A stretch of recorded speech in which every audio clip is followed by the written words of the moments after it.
So this would be Friday, September 13th. We're going to go through vocab. This would be the advanced list. We can try to help everyone out. As we go through it, what I'm going to do is you now have the date and the title, the 3 columns, the 10 things, and the number, and you made sure you're on the left-hand side, or I get to help you out, fun things like that.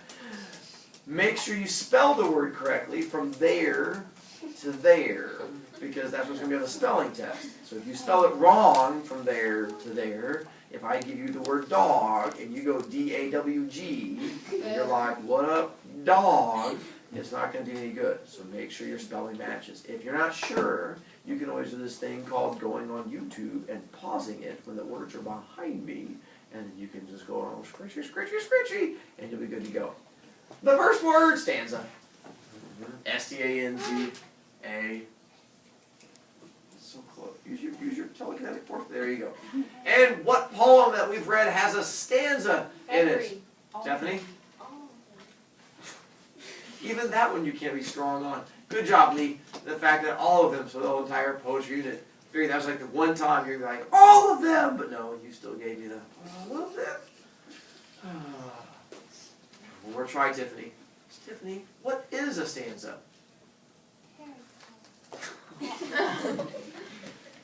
But that's like in a book. You almost got it. That's so close. I almost feel proud and tingly. Paragraph in a poem. I mean, you still went up. At least you forced it out. You're like, poem! But that was a step. I'm kind of proud. So does your cousin get to like listen to me make fun of you the whole time? She's in California. That's okay. I'm still making fun of her. Number 2. Clinch. Wait, no, never mind.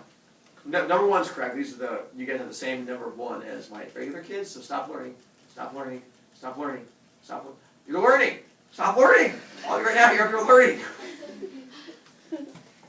Okay, back where we were. We'll just edit that out. Number 2. Rich. Wait, so those before were the Regular words.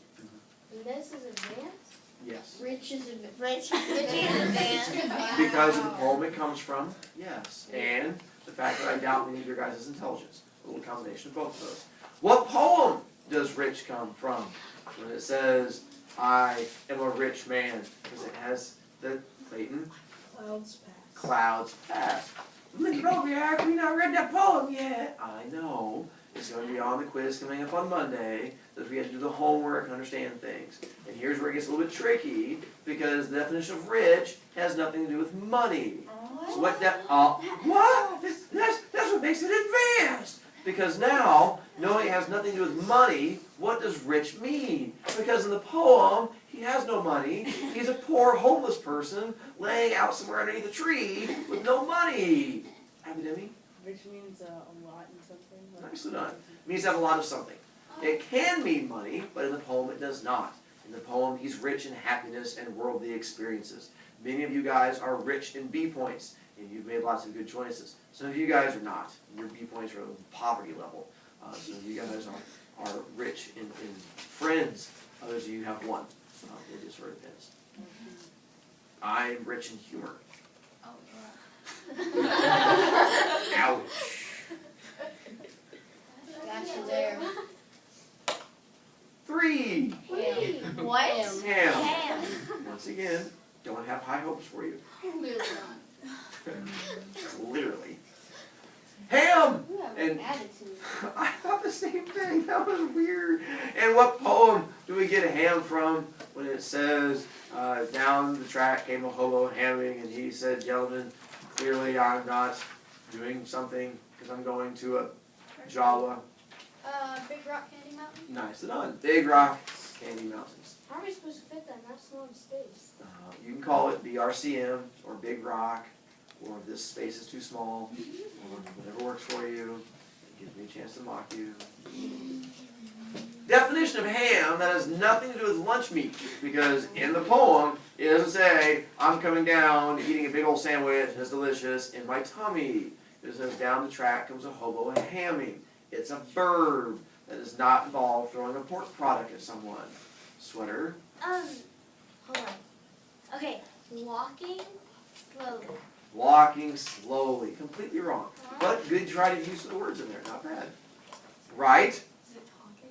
Talking. It does involve talking. That's not the right answer. Many of you guys talk in class, but you don't ham it up. I do have a couple people in here who ham it up, but that's completely different. It usually involves them losing B points. But that's where the hamming comes in. Solely? Yelling? Getting closer. That to help you out is also going to connect to plays, actors. Some actors are considered hams. That helps you out too. Night. Like hamming up or like kissing up to someone. Not quite, but a good try too.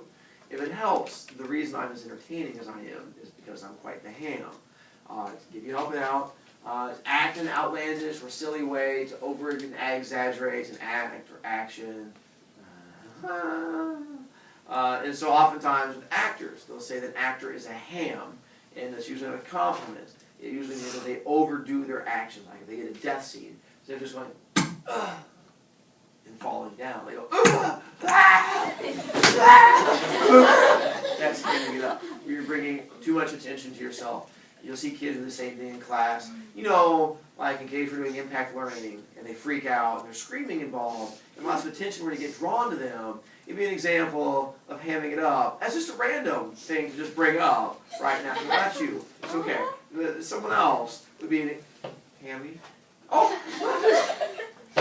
Ashley, I know. way to point me out, I wasn't Lexi. going to say it out loud on video for everyone to hear forever and... Next up.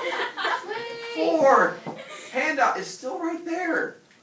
What poem do we get a handout from? Where the handouts grow on bushes and it's dark out every something. I got the first part. I don't know how to say it. Something. All I know is the handouts grow on bushes. And where the handouts grow on bushes and you sleep out every night, where the boxcars all are on the right track. George. Big Rock Candy Mountain. Is correct. Big Rock Candy Mountains. Where we get a handout from. You guys know what a handout is? Ashlyn? Is it like a piece of paper that you hand out? It can be. Not the only definition, but that's the one that pops up in here. It's something, food, clothing, money, paper, given to the needy. Well, Mr. Broviak, you give us handouts. I know, because you guys are needy. Mr. Broviak, I live in a big house. No, you're needy in knowledge. Trust me. As I hand out paper that has knowledge on it, and you take the paper, rub it all over your face, and that's how you get the knowledge in your brain. Otherwise, you have people on the street, and they're needy in other things. And if you were to take your handout from my class and give it to the person on the street, they'd probably attack you. Just like if I were to go around and just give each one of you a penny, instead of giving you a handout and say, quiz on Monday, you'd be like, what? And you'd all throw pennies at me. So, it's the same thing. The handout depends on what you're in the need for. Yes, you're very needy. What? I'm going to say there's no throwing in your class. That's right, but that would not stop the slow kids. Bowl! Once again, this spelling test for you guys, not super challenging. For you guys, the vocab test is going to be challenging because you're going to be having definitions of these words that you're not used to. That'll throw you off. And here it talks about the railroad bulls are blind. Something, shake weight. Big Rock Candy Mountain. Big Rock Candy Mountain's on this one too. We have the railroad bulls are blind. Something, where is it? 36. Good use of the line. Nicely done. More line number. Thank you. The trams all have to tip their hats and the railroad bulls are blind. There's a lake of stew and a dumpling. How did I forget lake and stew? You guys know what a bull is? No. It's an An animal horns. Good job, kids that are wrong. But that is where we get the word from, but not what it refers to here. In the poem, it's referring to someone that goes around and pushes the hobos and makes them nuts. They can't stay there.